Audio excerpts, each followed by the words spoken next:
Question?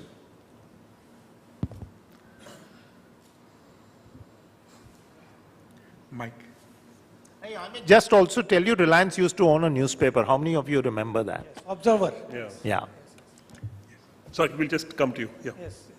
Yes, you just mentioned about the cross-holding part, meaning thereby a print person Cross-holding. also owning the electronic medium or so. Now, you said that it has a danger of influencing the news. Sorry? You said that it has got a danger of or a potential of, if it concentrates in a particular area, of monopolizing or abusing its dominance per se. Let's make it specific.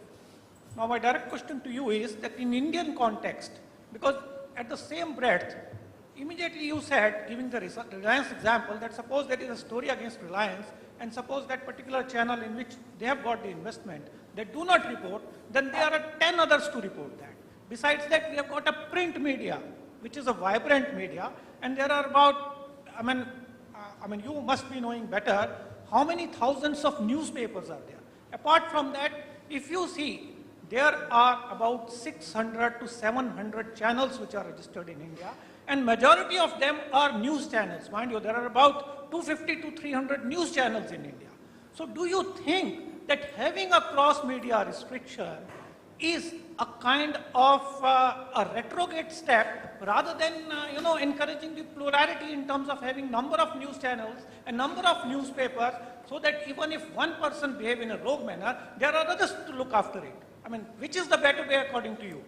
Putting the curbs by way of restrictions and bringing out again the issue of regulations into the media space, or encouraging plurality?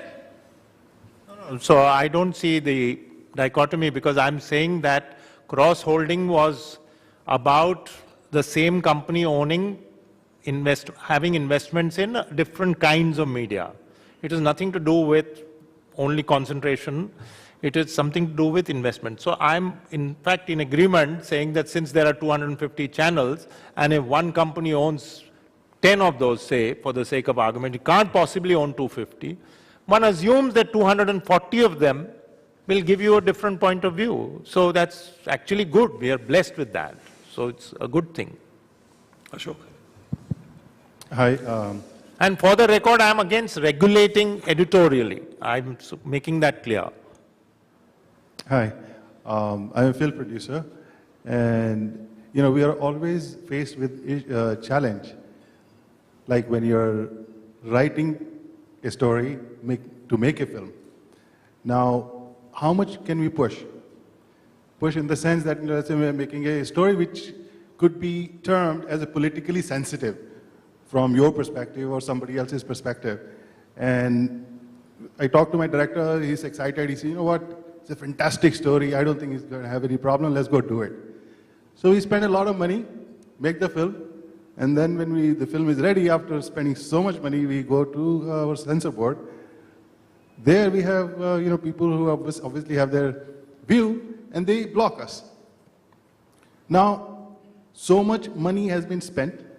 Is there a way, or could there be a way, by which you can actually stop this practice, or guide the producers early on that you shouldn't go here because the censor is going to screw you up, or because the censorship, the Cinematograph Act, as Justice Mudgal just narrated briefly, it has so many subjective words, values, good, not so good. I mean, words like that, which are very, very subjective.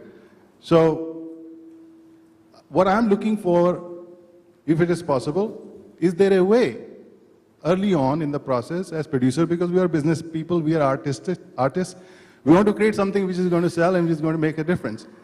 Now, I don't want to waste that kind of money until the censor board says no. So, any views? No, you said that the words are wide and subjective. The words are deliberately kept wide in enactment. Because if you say, define a position, and somebody goes off that position, if you make it specific, then it cannot cater to an entire gamut of scenario which may come before the censor board, in the sense that one film may deal with one kind of subject, one film may deal with the other kind of subject. So the heads have to be generic in an enactment. I mean, that's the usual. I think only thing is the person who manned that enactment, who manned that board, they should be persons of vision, and there is no substitute for that. No, so your question was, when you have a film on a politically sensitive subject, it could be banned? All I'm saying is that we spend so much money and the movie doesn't get released. Correct, Because but that's no, basically so what. there are actually a series of judgments given by Indian courts which indicate what is likely to be allowed and not allowed, because you can go to court from a censor board order also, if you so wish. To give you a sense, and it may not answer your question, but I remember years ago, there was a film called Kama Sutra which got made, and the censor board refused to clear it. We finally went to court. A division bench said, okay, so-and-so, so-and-so, so-and-so cuts in consultation with the censor board to allow the English version to be released. Okay? You have to submit a second application for a Indian languages version. They put more cuts onto that. The court upheld those cuts. Now, you could say, again, that may not be a good example for what you're saying, but you could say that, you know, a person who can speak English is no more mature than a person who doesn't speak English. That could be an argument. You could also say that by cutting more, you've ruined my film completely. There's nothing left to see in that film because it's disjointed. But like I said, there are enough guidelines, I think, laid down by the courts over the years to give you a fair idea. If you decide to make something that's so socially, you know, volatile or politically volatile, that's a risk you run. It's like giving a speech. No, I understand that. I'll give you a very simple example, okay? Yeah. We made this film recently called Saare Jahan Se Mehenga. And there was a scene in that film which talked about... Sorry? Just keep a mic away from you a little bit. Yeah, Saare Jahan Se Mehenga was the Saare film. Jahan Se Mehenga. It was a satire on inflation. Now, there was a scene in that film which talked about feminine hygiene in a very respectable way. Nothing derogatory, nothing like that, okay? So there was this woman in the censor board. She said, you have to take it out. It hurts certain female sentiments and whatnot. You know, I'm thinking that we are actually teaching people to use sanitary pads. About hygiene, yeah, You know, okay. we're talking something good. Yeah. And here's the woman who's actually objecting to it. I did my own homework. I went on internet and found an ad from one of these companies, which have been certified by the same board. I showed it to them. They said, oh, you know, it was in different time. Yeah, so like I said, you can take it to court thereafter. If you're unhappy with the censor board decision, fortunately, we've got a judicial system that goes up to Supreme No, the Court. point is, we are filmmakers. No, I understand We don't that. want to go that route and waste No. time. You're right, but the point is there's also a role to be played by the censor board, who can't just accept your version as being gospel. So that's a balance. I understand. Okay. All right. Thank you. Any other question? You're through? Okay. Well, any closing comments you'd like to make? Either of you? I think media can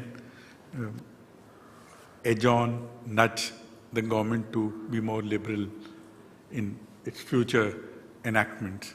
And that would, I mean, and that now we are requesting you to play a role. and that will help. Create an atmosphere of liberalism, create an atmosphere of free and open speech. When that happens, we'll truly be a functioning democracy. Well, thank you to my co-panelists, and thank you for being a great audience.